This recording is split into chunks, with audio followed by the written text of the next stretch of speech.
Well, good afternoon, everybody, and welcome to At-Risk PE Training.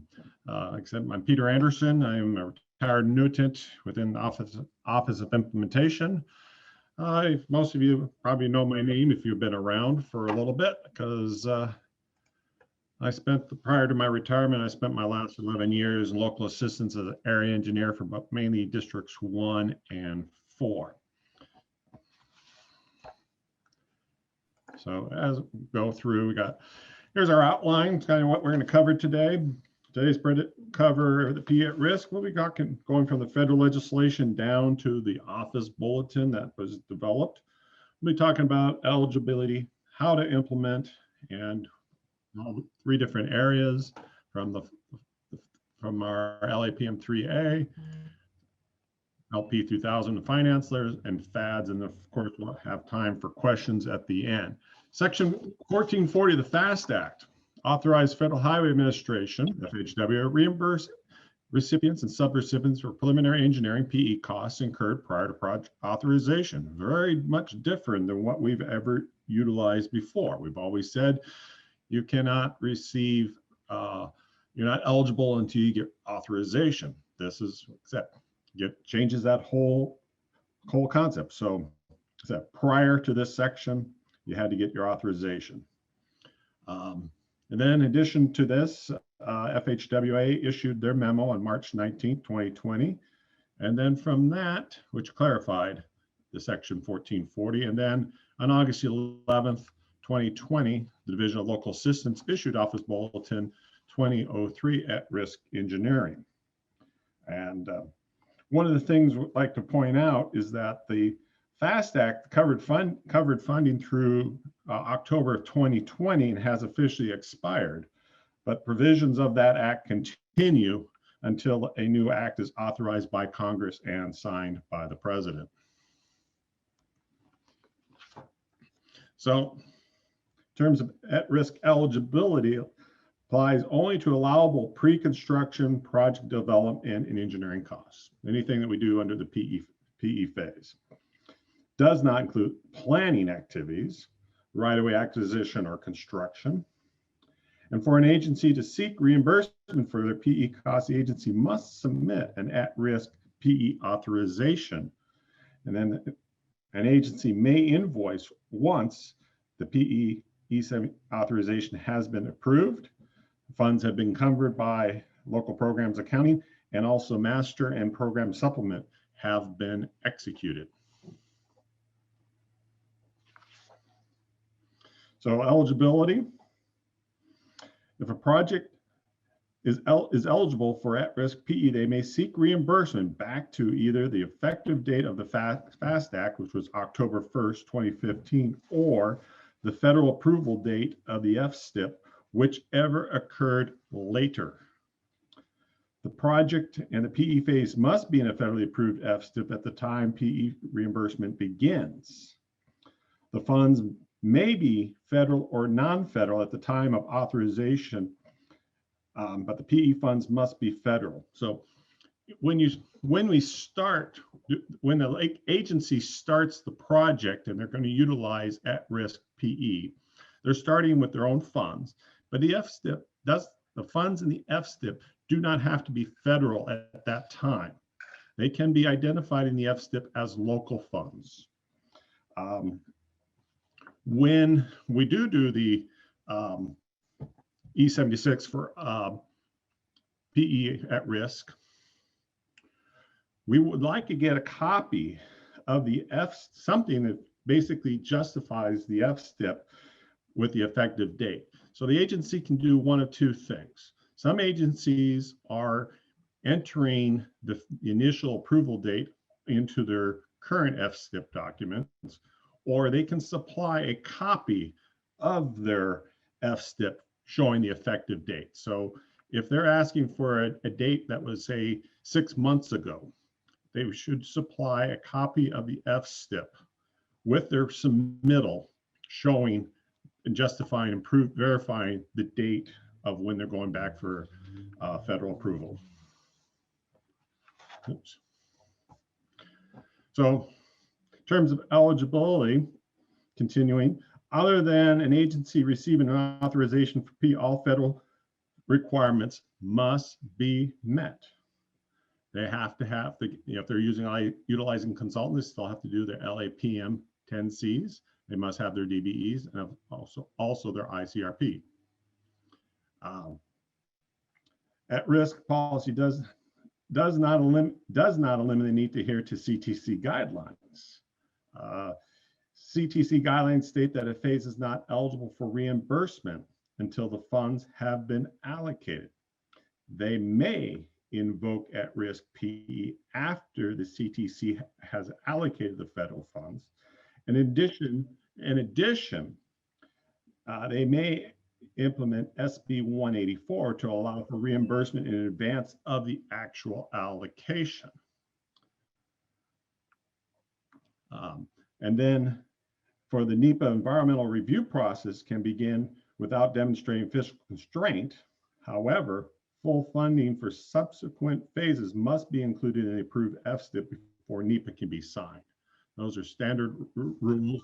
Those are some of the rules that we've always had, and at-risk does not change any of that.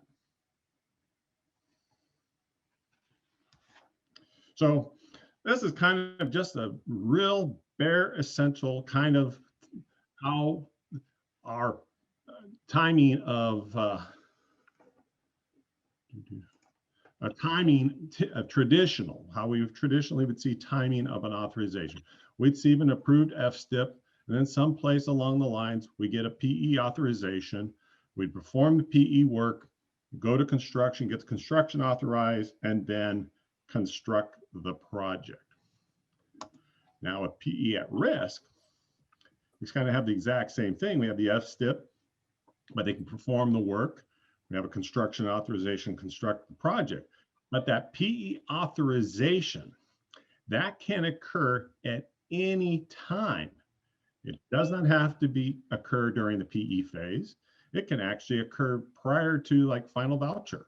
They can do it at any time. They just have to, one, when they ask for that authorization, which will ultimately allow them to be reimbursed for the PE expenditures, they'll have to justify when their initial FSTIP approval was. And well, and once again, we'll work with them to ensure that they've followed all federal procedures.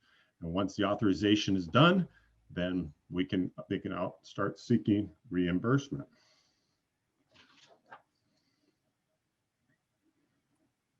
And like I said, of course, like I said, cannot invoice. So LAPM 3A, this has been updated. I'm going to tell you right now, there's one piece of information that is missing, that when we first developed the 3A, they asked for 3 pieces of information. And we've got 2 of them on here, and I'll talk about them here in a moment. But we do need, there's a 3rd piece of information, and we'll explain how we get into that. So the at-risk have to check the yes box. And when they do check that box, 2 pieces of information. They're asking for the first day PE was an approved FSTIP. So this is when the earliest that they can seek reimbursement for. And then FHWA is asking for an estimated cost of federal expended funds that have occurred during the at-risk phase. So agency needs to estimate it. And like I said, it's just an estimate. But the 3rd piece of information that FHWA is asking for is the end date of at-risk PE. So they ask, we have basically a start date, the end date, and how much expended. And that end date is not showing up on this form. And so we got to update this. And I'm also going to point out there is a little glitch that also is occurring in this form, is that when it's been saved, sometimes those 2 boxes, the date the PE is approved and the estimated costs, just disappear. But the box that says yes still is there. If you unclick it and re-click it, those boxes pop back up. So once again, that's a little glitch that needs to be worked out. So the end date, we want to talk about that. There's 2 ways of kind of calculating it.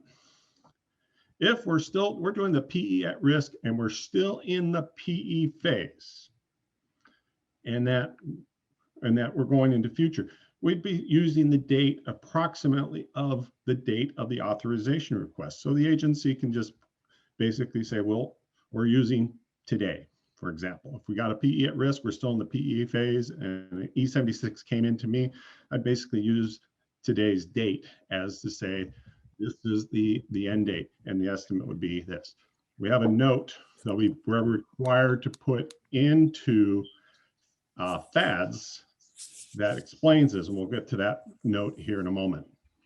If we're in the construction phase or further along, then we'd probably estimate the end date as approximately the date when the project was advertised. So that time the PE costs should have been completed.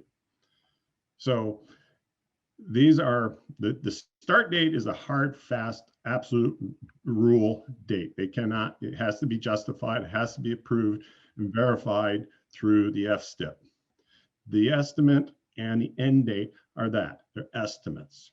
They're not hard, fast numbers. So I recently processed one. They put in 51,000, and we just used, like I said, I put in the date that I was submitting the E76 as the end date.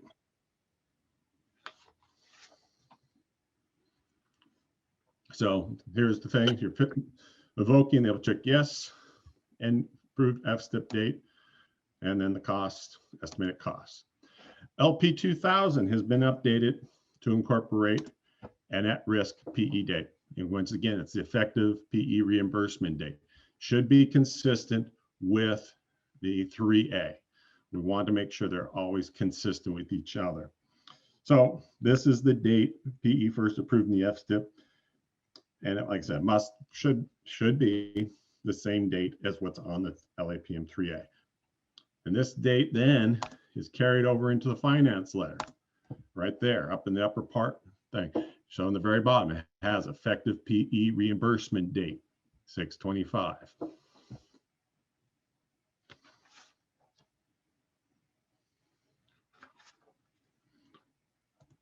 And then into FADS. FADS has boxes that have at risk with the effective PE reimbursement date also. Once again, wanting the consistency that date carried over from the 3A carries over into LP 2000 and carries forward into FADS.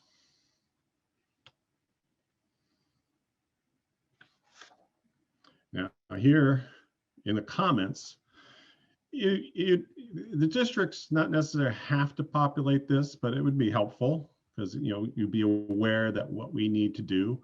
But headquarters will absolutely be doing this for sure. And this is a note that FHWA has defined that needs to be put in the state comments and sent off to into FEMA. So the state requests authorization for reimbursement of prior incurred preliminary engineering costs in accordance with Section 1440 of the FAST Act. All federal requirements for such costs were met. The costs incurred between date X and date Y, and the amount of, that's your estimate. The first date would be the date that's put forward on the 3A and that we carry forward into LP 2000 and on the fund sum screen of FADS. The second date, that's the date that is the end date. That's the one I was talking about. That, if we're still in the PE phase and they're still going to be working toward the PE phase, we use the date approximately of the current date. It could be, if they were to basically say it's the date that they submitted the E76 request, that's fine. The date or a date, a little bit in the future, like I said, it's subjective, but we're trying to basically say, let's use the date that we're submitting this E76 request. And of course, then the amount of is the estimate. That is from the 3A also.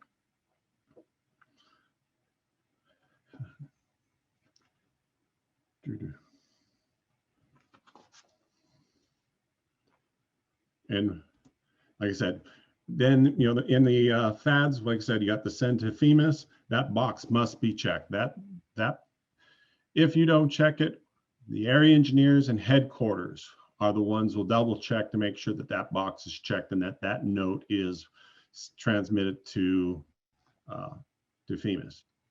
Now, when you get into, I'm going to just go back. Oops, I did that again. I do terrible with my keyboard here. I hit the wrong button and I get to go back to the start.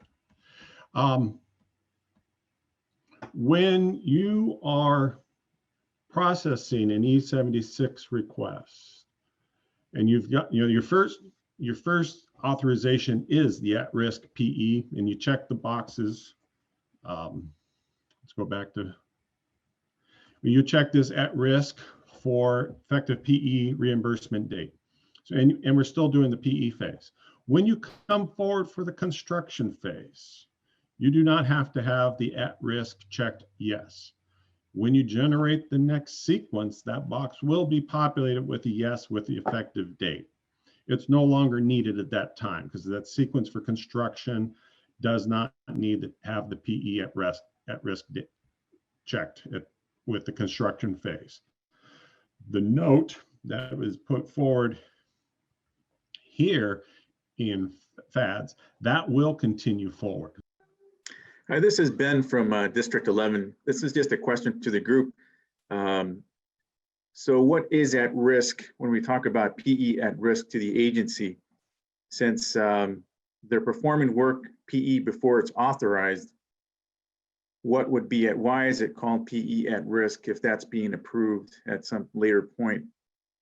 I think we were told that the at-risk portion is that for some reason FHWA may not approve those costs that happened before an actual PE authorization that was funded.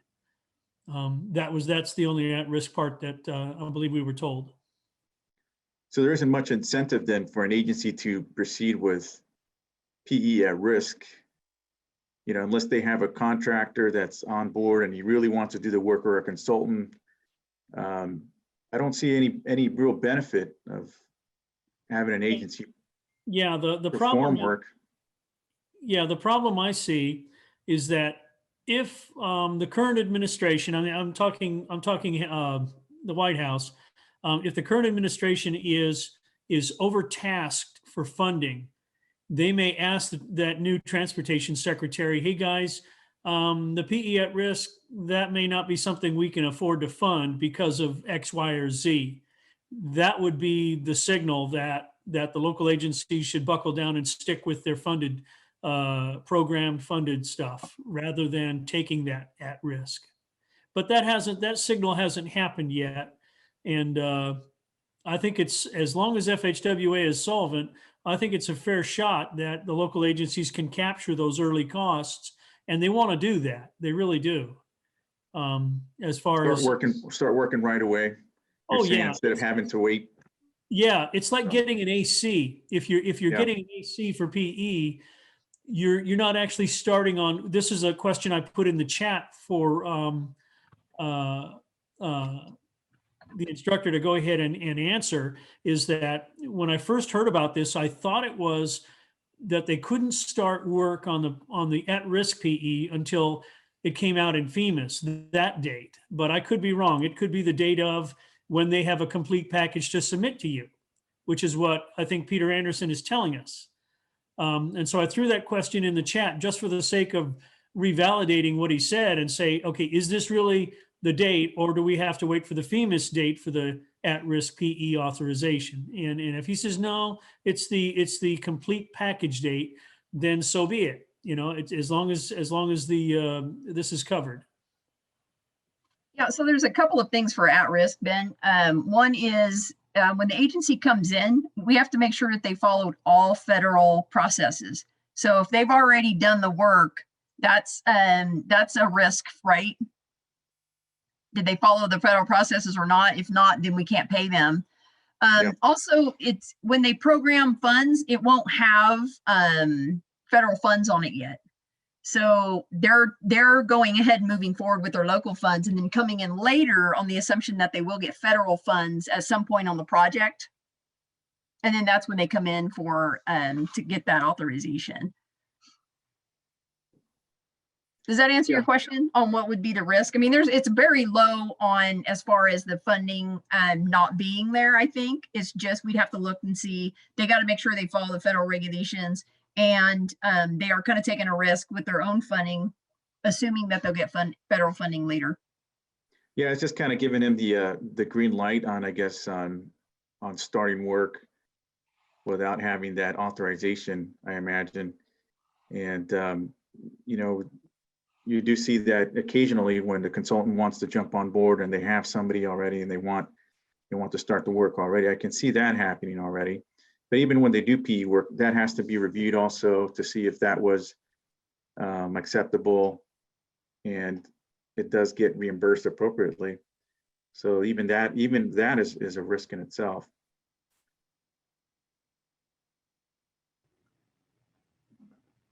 Kind of backtrack here a little bit to say,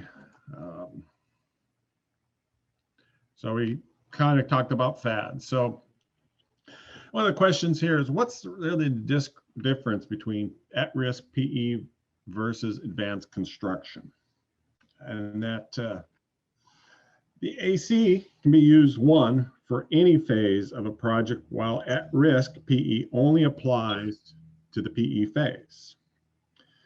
After FHW authorizes an AC, a project can move forward with local funds. At-risk may begin before federal authorization. No prior approval is required. Federally eligible costs incurred after advanced construction authorization are eligible for reimbursement. At-risk PE costs are eligible for reimbursement based on the date the PE was first in the F-STIP. And of course, both require FHW authorization before reimbursement may begin.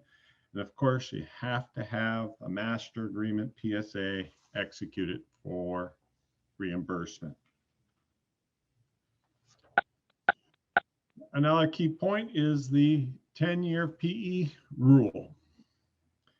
At-risk PE does not change the PE rule. Project authorized in the 2021 federal fiscal year have up until September 30th of 2031 to proceed to either right-of-way or construction. Projects not using at-risk, the PE 10-year starts with the PE authorization.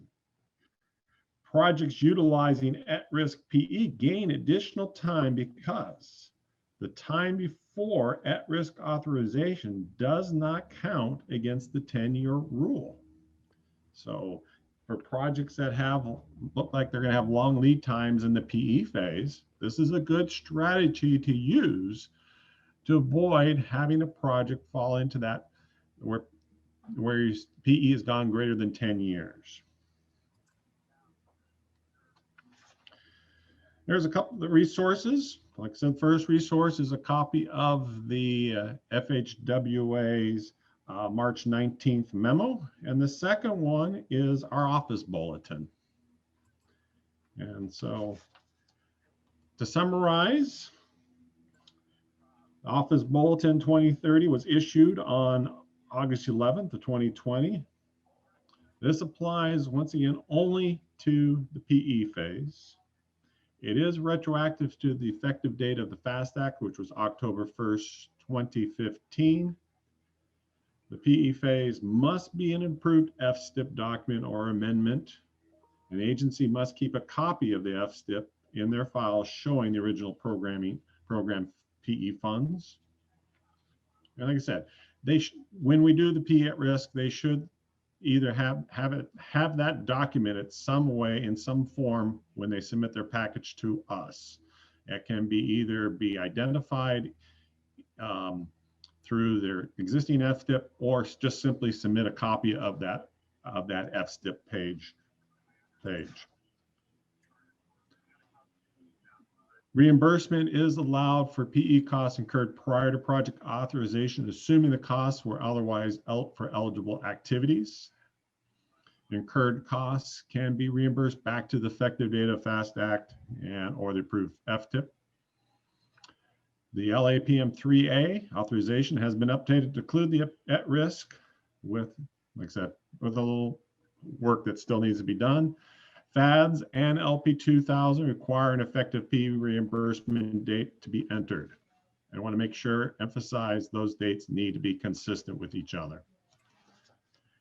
Now, that is it. I am ready to hear any questions that people may have that were not answered by while I was in the dark zone. So I see one from Ephraim. Please tell us what background to implement PE at risk and also what risks are we referring to? I'm not quite sure I understand what background to implement. What the risk is that when we get an authorization for PE, our standard way, we pretty much are brought on board with the agency, and we know the project. We know the project is in the works, and so it's on our radar. If an agency is going to do at risk, they should be working with the districts, one, primarily to ensure they got a good federal project number, and so that when they start setting things up, that we know what project we're going to be tracking against. But the thing is that they may start work before they even ask us, and so it's not really on our radar. We may not be giving them the advice that we would normally give them. So they may miss a step or two because we don't have that communication. So that's why it's at risk. They have to know exactly what they're doing to ensure they're meeting all federal requirements.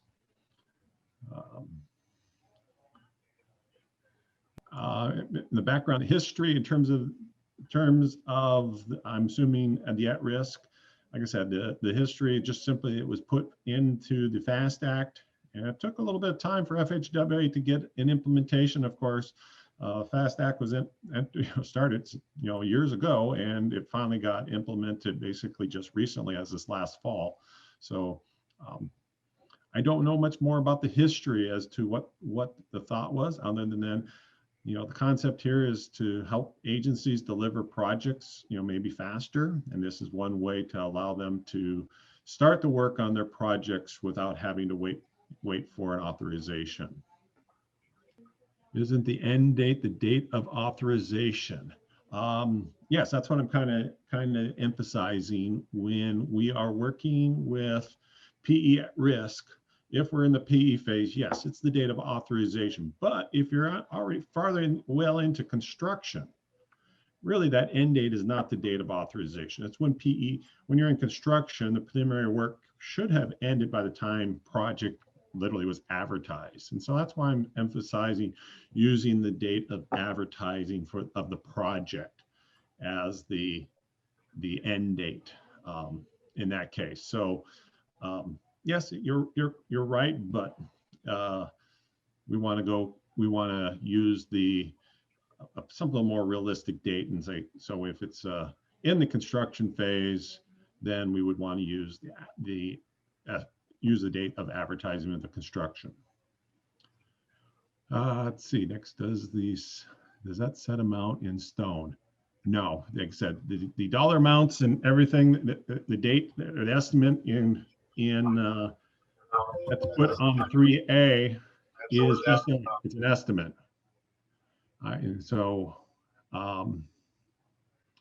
So they just need to give an estimate of expenditure. So like I said, if we're in the PE phase, the ones I've worked on so far have been that we're still in the PE phase and have given us a date. They went actually back about a year. A little over a year ago is when they were asking for the date. So I'm asking the agency, they need to supply the estimate from when they first started the work to the date we're doing the authorization. So it is just an estimate, so it's not set in stone.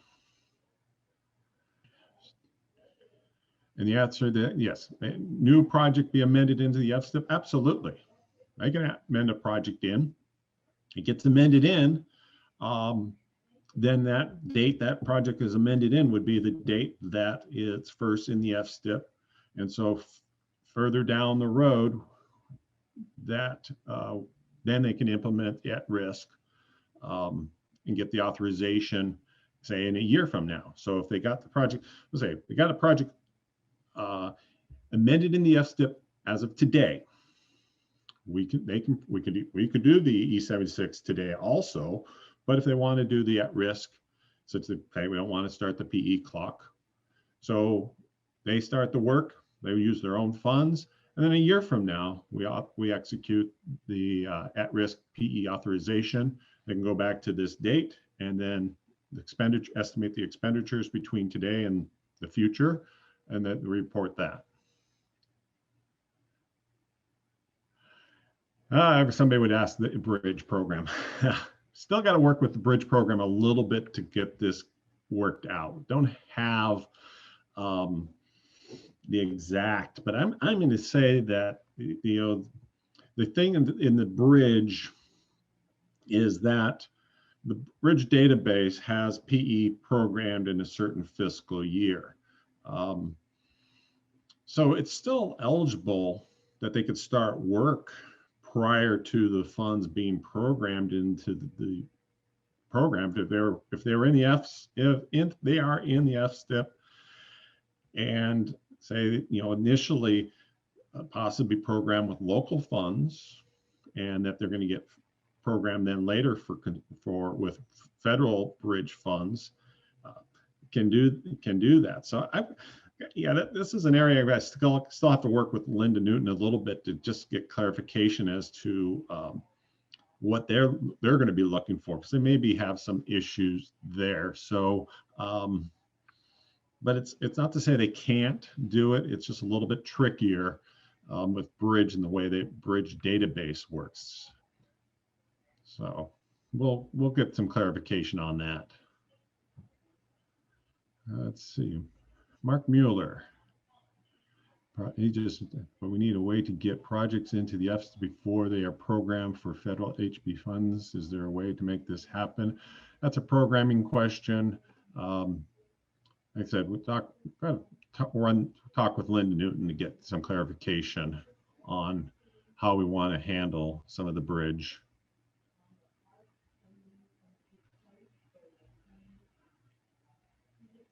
And the answer to the question, consultants, yes, we need to do the 10 Cs. They have to be reviewed prior to work being done with the consultants. That's one of those federal requirements I mentioned to ensure that an agency does follow the federal procedure. So when they're in the PE phase and using consultants, the 10C is an absolute.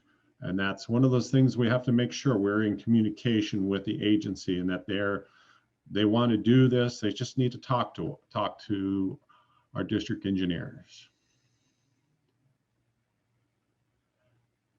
How long is a project allowed to linger at risk until when it is enough time?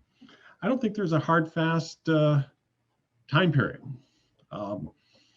As I mentioned in that one timeline, the agency can submit their PE at risk well into the project, and literally they need to do it just prior to final voucher. Such that it's when they want to get reimbursed. I mean, they're going to be using their own funds, and so if they're willing to not be reimbursed, yes, they can wait all the way till the very end of the project. So pretty much to the point that the project is completed, and then do a final, to get the final vouchering, they would have to get the at-risk processed before they could get that payment. So that's the key there. There's no hard, fast date. And let's see.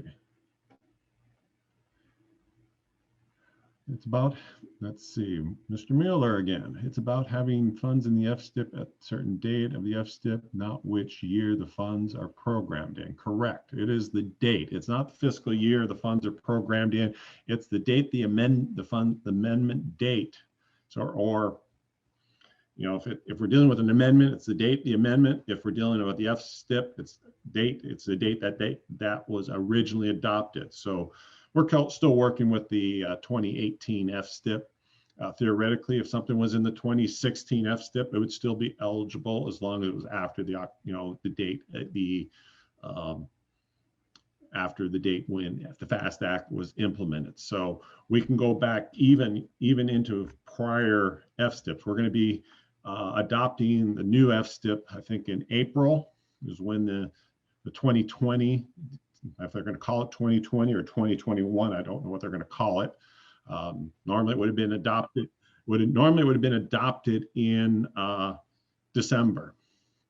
And so even though we're working with a new FSTIP document, we still can go back to prior FSTIP documents. So if we're in the 2020, we can still go back to the 2018.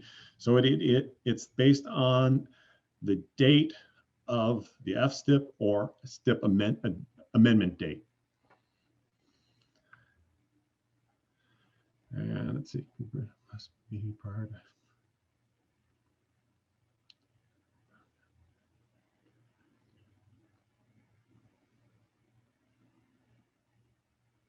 And the answer to Kurt's thing is yes. You know, if they can get, like I said, the bridge database is a little tricky because I would have, like I said, verify if they're willing to program PE with local funds initially, then it would allow the agency to utilize PE at risk. And then once the funds would have been programmed as federal, then we could do the at-risk authorization to get that at-risk converted to real federal funds.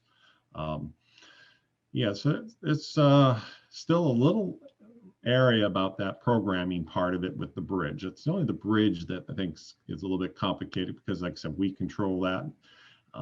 Bridge database kind of is the controlling component of that, and so it might take a little bit of change on the bridge programs, how they manage the database to incorporate this in its full abilities. Yeah, I'm not sure if this was already asked, but I am joining by phone. I'm having a hard time connecting to my laptop. So, well, is there? My question is regarding P at risk on lump sum bridges on a lump sum listing. Would there be any issues doing P at risk of those type of projects? I said, yeah, the bridge is a little bit trickier because how it's programmed through the bridge database. I mentioned that I probably do need to talk with Lyndon Newton to see what flexibility the bridge database has in that regards. You know, it's been such that we've had the bridge database where we can put something in the PE phase and utilize advanced construction. And so it'd be almost kind of the same thing there, is have them enter the information in the early phase like advanced construction, and then utilizing at risk instead of AC. So so like I said, the bridge database may have some restrictions. I don't know. I think it's a very flexible database to incorporate this into it, but that's kind of the thinking I have as to how to make the bridge database work. Instead of calling it advanced construction, that they put it in as at risk, and it'd be tracked forward as such that the program in the first phase, that would meet the requirement of being in the FSTIP at the time of authorization. And then instead of an AC conversion, it would be the at-risk, processing the at-risk authorization. Basically, what happens if they've already done the PE work, but they didn't follow any of the federal rules? Is there a way to go back and fix that? Is it recoverable? Well, I'd say it depends on what it is, but in general, no. So that is that's the risk Caltrans take. That's our biggest, that is our biggest risk, that they will not follow federal requirements. So we're saying if you don't follow federal requirements, you cannot do the at-risk PE. So this is a benefit. So they really need to make sure that they follow those ahead of time. But again, if it's something that is minor that can be recoverable, then we'd have to take it case by case. But in general, that's not, we're saying no. I think FHWA may be on the line too. They might want to chime in, but that's our stand. Yeah, that's what I was kind of thinking, is that if they fail to do a 10C, that kind of makes it federally ineligible. So, and emphasize, that somebody asked the question, what's the definition of risk? And that's if failing to follow the federal procedures is what puts them at risk. And typically, once we have an E76 for our PE phase, like I said, the project's on our radar. We're able to guide them along, but if they're willing, agencies willing to kind of jump ahead of us, it's hard to control, make sure that they are following federal procedures, because they've, like I said, they've gone out on their own thinking, oh, we know what to do. And there's a lot of agencies out there, I think, who are very competent and know the rules and are able to do it. And there's a lot of agencies that do need a lot of hand holding.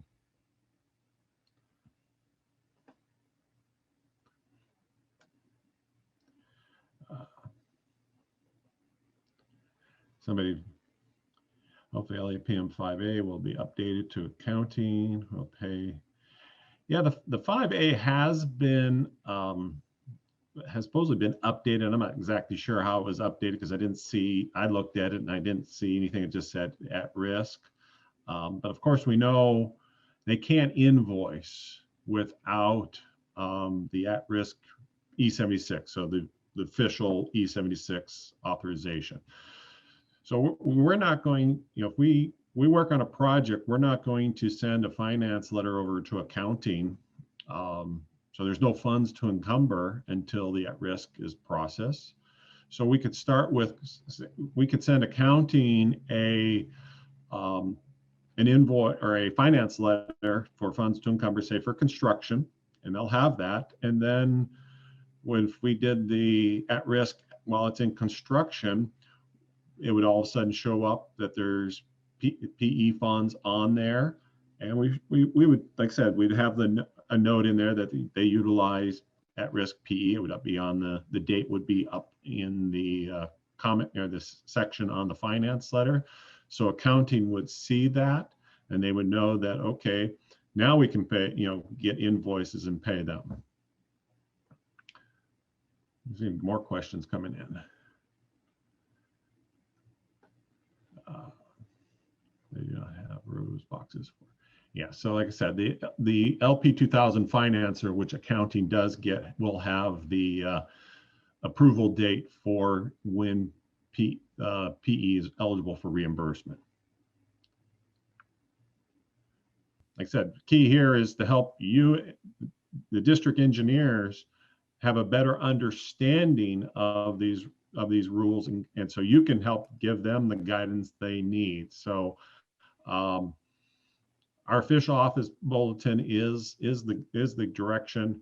Everything here, this PowerPoint, we can make copies of it available to everybody, so you can have this and share it with agencies, so it help explain it to them in a little bit more detail. And then, like I said, this has been recorded and will be available this way too. My question is back to the FRAM question. Said the agency didn't follow the to submit the 10C, and then they keep going to do the And PE until everything's and done, and then we don't have the 10C in the file, and then who then should we Robert, talk this is to? And Melissa. Yeah, I think I know what you're asking. So in that case, you shouldn't be authorizing at-risk PE. So we have to verify that before we authorize that at-risk PE, yeah, okay, because they're coming in after the fact. So that would be on the district. So if you don't have that in your file, you shouldn't be authorizing that. Does that answer your question? I don't know if FHWA is still on here, but if that went forward, that's not acceptable. And they will take the money from us if we actually authorize something that they didn't follow the federal rules. So you can send them our way. We can say no. Like I Yeah. said, Okay. this is a privilege, yeah, for them. So yeah. no problem. Yeah, I'm looking at the notes here, and Daniel Hawk actually answered the question. It says federal law does not allow us to promise payment. So if federal rules are not followed, they're not eligible. That is always a rule that we have no matter what. If they fail to follow federal procedures, they're not eligible for federal funds. Thanks. Bye, Okay. everyone.